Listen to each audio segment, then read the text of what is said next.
I am not going to be able to change the world on my own. And one of the biggest ways we can improve this or overcome this or battle this is with this concept of interconnectedness. It involves this collection of human beings nearby me. And my goal by the end of this talk is to help you feel more connected to every single human being in this space.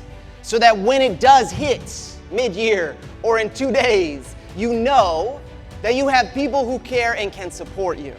Hi, I'm Chase Mielke. I'm a writer, speaker, educator, and full-time nerd when it comes to helping educators be at their best so they can give their best to the students who need them. Chase Mielke is something special. Chase was really inspirational, he was motivational, and I love that he brought a lot of his personal experiences to the table. And he did an amazing job sharing his experiences. Chase got me pumped. I'm ready to rock and roll. He gave me more motivation that this year is going to be the great year. And we'll talk about a typical educator's day first.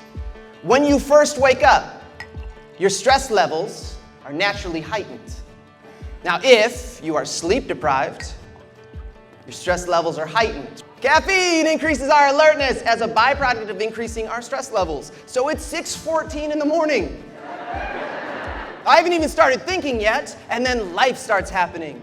I have it perfectly timed out the exact moment I need to leave my house, including how many times I can hit the snooze on my alarm. And then all of a sudden, the universe throws a curveball at me where I can't find my keys and my stress levels rise. Or my own children won't get ready in time where I'm like, come on, put your shoes on. But I just gave you your shoe. Where's your shoe? What do you mean you didn't eat breakfast and your stress levels rise?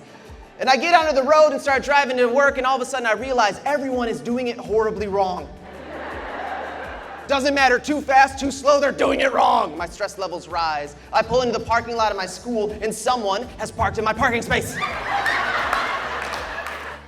There's not a whole lot of room left here. And this is how some of us are walking through our days every day at school. But I want to talk about how this impacts our ability to connect with the world around us. Now, had I looked at this kid, actually seen this kid, actually thought about others than myself, I would have seen his stress levels were already here.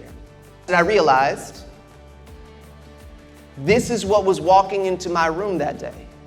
Every fiber of this kid's brain, every day he walked into our school, was just trying to survive.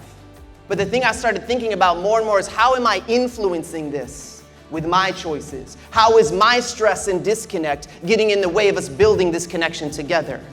In this moment, this conversation with Terrence forever solidified this phrase I had heard: connection before content. There is no room for the content we teach if we don't already create a safe, positive human connection. My hope is that you consider the idea, the value of digging a little deeper to understand a person's story. Digging a little deeper to understand your own stress and why it's happening, but also digging in for your students and your colleagues when they have those moments of stress. I loved what he said about teacher efficacy. It starts with loving kids, believing in them, and believing in their ability to perform. He's getting to the foundational, elements of what it is to be an educator, a teacher, right? He's getting to the core of connectivity and connections. Teaching, education, it's all about connections. Because let's face the reality, schools might be the last space, the most important space, where students actually learn to interact with other human beings in real time. So how are we facilitating that? I hope that you are looking for more opportunities to facilitate connection, because that authentic interaction is what we and our students need more than anything else. Have you had that moment in your day where you're like, I don't think I can do this? You're not going to be able to tackle it all because you can't. You never have been and you never will be, but what you can do is lean on the people nearby you. Find the individuals who can support you in moving forward. That in the moments when you feel isolated and you don't feel patient with that child, or you don't feel like you're going to accomplish those goals, look to your right and your left.